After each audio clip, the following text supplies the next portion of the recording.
Ma'am, আপনার একটা parcel ছিল। হ্যাঁ, আমার পার্সেল।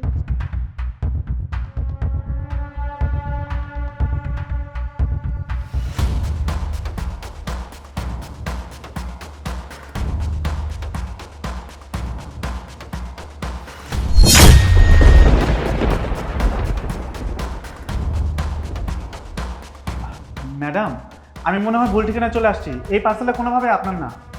না না, পার্সেলটা আমারই। দেখেন না, পার্সেলে আমার নাম লেখা আছে আর আমার অ্যাড্রেস দেওয়া আছে। দিন আমাকে পার্সেলটা। না না না ম্যাম, এটা আপনার পার্সেল না। এটা কোনোভাবেই আপনার পার্সেল হতে পারে না। আমি ভুল লোকেশনে চলে আসছি হয়তো। আমি তো আপনাকে বললাম পার্সেলটা আমার, আমাকে দিন।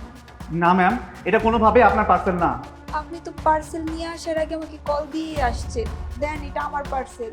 না না না ম্যাডাম, আমি কিছুতেই এই প্রোডাক্টটা আপনাকে দিতে পারবো না। কিন্তু ম্যাম, আপনার সারা শরীরে মায়ের দাগ, হাতে ব্যান্ডেজ করা, তাছাড়া পৃথিবীতে এত প্রোডাক্ট থাকতে এই ডেঞ্জার প্রোডাক্টটা আপনি কেন অর্ডার করেছেন? আচ্ছা ম্যাডাম, আমার না কিছু একটা গড়বড় লাগছে। কি হয়েছে বলুন তো? দেখুন, আপনি আমাকে এত প্রশ্ন করবেন না। আপনি আমার পার্সেলটা আমাকে দিয়ে দিন। না ম্যাম, আমি ডেলিভারি ম্যান হলেও আমি একজন মানুষ। আপনাকে দেখে মনে হচ্ছে আপনি ডিপ্রেশনে আছেন। আমি এই ক্ষতিকর প্রোডাক্টটি আপনার হাতে এমনি এমনি তুলে দিতে পারি না। দেখুন ভাই, আমি এমনিতেই অশান্তির মধ্যে আছি। আপনি আমাকে আর দয়া করে বিরক্ত করেন না। আপনি ডেলিভারি ম্যান আর এটা আপনার ডিউটি। আপনার ডিউটি আপনি পালন করেন। আমার পার্সেল আমাকে দিয়ে দিন। ম্যাম, আমি আপনার ভাইয়ের মতো। আপনি আমাকে বিশ্বাস করতে পারেন। আপনাকে কে এইভাবে মেরেছে? আপনি আমাকে সব কিছু বলুন। আর কেন বা আপনি এই প্রোডাক্টটা অর্ডার করেছেন বলুন। ভাই, আপনি আমাকে বোন বললেন? আপনার মতো আমারও একটা ভাই ছিল। আমার ভাই আমাকে অনেক আদর করত, অনেক ভালোবাসতো। আমি আমার ভাইয়ের অবাধ্য হয়ে গেছি। আমি আমার ভাইয়ের অবাধ্য হয়ে ভালোবেসে একটা ছেলেকে বিয়ে করি। আর এই যে আমার গায়ে যে মানের চিহ্ন দেখছেন না, এইগুলো আমার শাশুড়ি আর আমার স্বামী দেওয়া উপহার।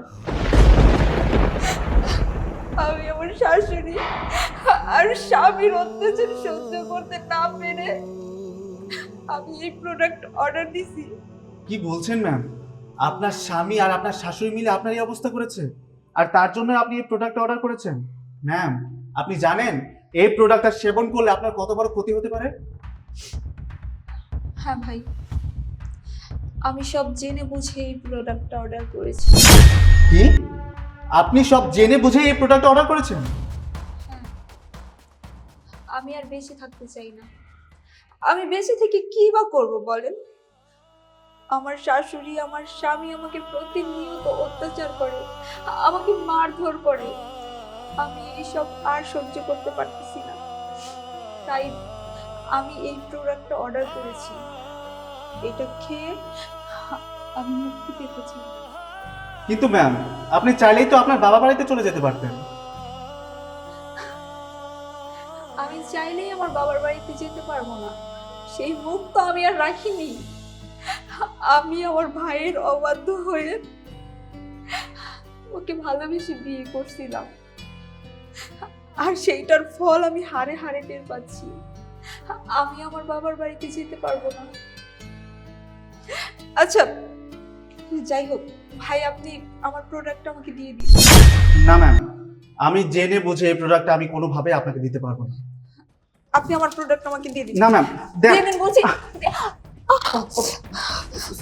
Sorry ma'am, sorry. আমি ইচ্ছে করে আপনাকে ব্যথা দিতে চাই না। আসলে এই প্রোডাক্ট আমি কোনোভাবে আপনাকে দিতে পারবো না ম্যাডাম। ম্যাম, কিছু না মনে করলে আমাকে এক গ্লাস পানি দিবেন? পানি খাবেন? হ্যাঁ। আচ্ছা, ঠিক আছে, আপনি এখানে দাঁড়ান, আমি আপনার জন্য পানি নিয়ে আসছি। আচ্ছা ঠিক আছে। ম্যাম, আমার না একটু ওয়াশরুমে যাওয়া দরকার ছিল। ওয়াশরুমে যাবেন? না না, ওয়াশরুমে কিভাবে যাবেন? আসলে ভাই, আমাদের বাসার পরিবেশ ভালো না। আমার শাশুড়ি যদি আপনাকে দেখতে পায় তাহলে আপনাকে অনেক অপমান করবে। ঠিক আছে, ওটা কোনো ব্যাপার না ম্যাম। আমার ইমার্জেন্সি তো, প্লিজ ম্যাম। ম্যাম, না করবেন না। আচ্ছা, ঠিক আছে, ভেতরে আসুন। জি ম্যাম, চলো।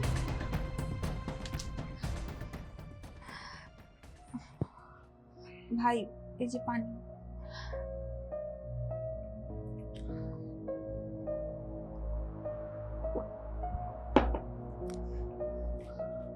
ধন্যবাদ। বোন, কিছু না মনে করলে ভাই হিসাবে আমি আপনাকে কিছু কথা বলতে চাই, যদি রাখতেন। জি, বোন যেহেতু বলছেন, বলেন, আমি রাখার চেষ্টা করব। বোন, আপনি যে সিদ্ধান্তটা নিয়েছেন সেটা ভুল সিদ্ধান্ত। পৃথিবীতে যেমন সমস্যা আছে, তেমন প্রত্যেকটা সমস্যার সমাধানও আছে। আপনার শাশুড়ি, আপনার হাজব্যান্ড আপনাকে অত্যাচার করে বলে, মারধর করে বলে আপনি এই পৃথিবী ছেড়ে চলে যাওয়ার সিদ্ধান্ত নিয়েছেন।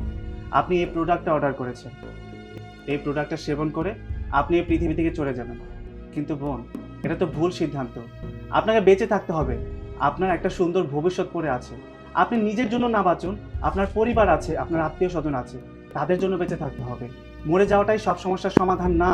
তাছাড়া আপনি চাইলেই তো দেশে আইন আছে, আপনি তো আইনের আশ্রয় নিতে পারতেন। আপনার শাশুড়ি, আপনার হাজব্যান্ডের বিরুদ্ধে মামলা করতে পারতেন। তা না করে আপনি আপনার সুন্দর জীবনটা কেন নষ্ট করতে চাচ্ছেন আপনি? হ্যাঁ ভাই, আপনি ঠিকই বলেছেন। আমি চাইলেই আমার স্বামী, আমার শাশুড়ির বিরুদ্ধে আইনত ব্যবস্থা নিতে পারি, কিন্তু আমি সেটা চাই না। আসলে আমার এই পৃথিবীতে বেঁচে থাকার আর কোনো ইচ্ছেই নেই। আমার জীবনের প্রতি মায়া উঠে গেছে। একটা সময় 1000 বছর বেঁচে থাকার ইচ্ছে ছিল, কিন্তু এখন একটা সেকেন্ডও বেঁচে থাকতে ইচ্ছে করে না। কিরে হারাম জাদি, বাসার ভিতরে বেড়া মানুষ এনে পিরিত করাস, এত কুরকুরানি কর। তোরা যে মাই পুতে মিলা দিদিকে সেচি, তোরা সাচাই ধরে না না? এই, আপনি সব কি বলছেন? আপনি ভুল বলছেন, আমি ওর ভাই। ভাই, এই মেয়ের আমার পোলা লগে বিয়ে হইছে আজ এত বছর, এখন পর্যন্ত তোর কোনো বাইরে দেখলাম না আমি। আম্মা, ও আমার পাতানো ভাই। পাতালো ভাই, পাতানো ভাই না কি এটা আমি ভালো করেই বুঝি। আমার বয়স বাতাসে হয় নাই। রুবেল, রুবেল, তোমার বর পাতানো ভাই আইছে পিরিত করতে। কিসে মা? তোর বর প্রেমিক আইছে দেখ, হাতে নাতে ধরা খাই আমার কাছে কয় পাতানো ভাই। পাতানো ভাই না পিরিত করতেছে বইয়া বইয়া বাসার ভিতরে ঢুকাইয়া। কি? ওর এত বড় সাহস? মা তুই এদিকে আসো। শালি, তুই একটা পরপুরুষ বাসন দিয়ে আইছস, হ্যাঁ? পাকানো ভাই সাথে আর তোর আজকে তোর এই থামেন, কি করছেন কি এসব? মারছেন কেন? আর মারবো না কি চুমা দিব? বাইরে মানুষ ঘরের ভিতরে ঢুকাইয়া পিরিত করবে আবার চুমা দিব না? আরে আপনারা কি মানুষ? মানুষ হয়ে আরেকটা মানুষের গায়ে এভাবে কেউ হাত তোলে? আপনারা যেসব কাজ করেছেন না, এগুলো হচ্ছে অমানুষের কাজকর্ম।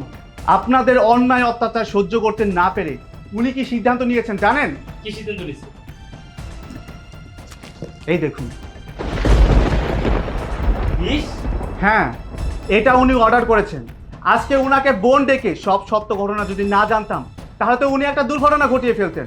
আজকে যদি উনি মরে যেতেন, তাহলে তো আপনারা নিজেরাই ফেঁসে যেতেন। আপনারা জানেন একটা মেয়ে কতটা স্বপ্ন, কতটা আশা নিয়ে তার পরিবার, আত্মীয় স্বজন সকলকে ছেড়ে শ্বশুর বাড়িতে চলে আসে। আর আপনারা কি করছেন?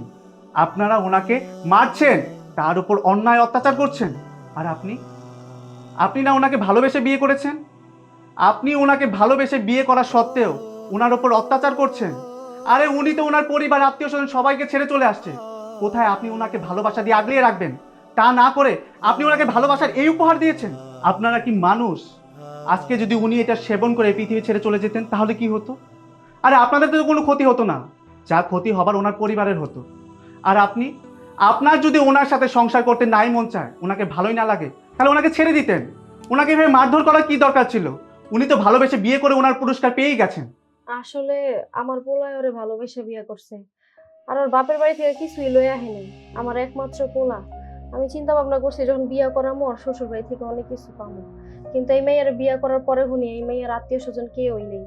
এর লেগে আর কি ওর আমি সহ্য করতে পারতাম না, অনেক অত্যাচার করতাম। মনে করতাম অত্যাচার করলে মনে হয় বেড়েই যাবো গা, আমার পোলার আমি আবার বিয়ে করাইতাম। আসলে ভুলই করে ফেলাইছি, বুঝতে পারিনি একটা মেয়ে মানুষ কত আশা নিয়ে শ্বশুর বাড়ি আহে। বৌমা, তোমার উপর আমি অনেক অত্যাচার করছি, আমার মাফ করে দাও। তোমার সাথে আমি আর এরকম খারাপ আচরণ করবো না বৌমা। হ্যাঁ ভাই, আপনি ঠিক বলছেন। আসলে ওকে আমি ভালোবেসে বিয়ে করছি। ও আমার জন্য ওর ফ্যামিলি ছেড়ে চলে আসছে, অথচ আমি আমি দিনের পর দিন ওর উপর অত্যাচার করছি, নির্যাতন করছি, ওর গায়ে হাত তুলছি, ওর সাথে খারাপ ব্যবহার করছি। ভাই আজকে আমি আপনার সাথে কথা দিতে আছি, ওর সাথে আর কোনোদিন খারাপ ব্যবহার করবো না, ওর গায়ে হাত তুলবো না। নেহা, ব্যথা পাইছো না? আমি কথা দিতেছি, আমি জানি যে আমি অন্যায় করছি, ভুল করছি, তোমার মায়ের দূর করছি, অনেক কষ্ট দিচ্ছি, কিন্তু আমি কথা দিতেছি না, আমি আজকের পর থেকে তোমার মায়ের দূর করবো, কোনো কষ্ট দেবো না, সারা জীবন ভালোবাসবো, ভালোবেসে আগলে রাখবো। আচ্ছা ঠিক আছে, তাহলে আজকে আমি আসি। ভাইয়া, তুমি আমাকে নতুন করে বাঁচার সুযোগ করে দিছো। এখন থেকে মাঝে মাঝে তুমি এসে এই বোনটাকে একটু দেখে যেও। আচ্ছা রে বোন, ভালো থাকিস। ঠিক আছে ভাইয়া। আসি। নেহা চলো, তোমাকে ডাক্তারের কাছে নিতে হবে। মা, আমি ওর ডাক্তারের কাছে নিয়ে গেলাম। যা যা। চলো।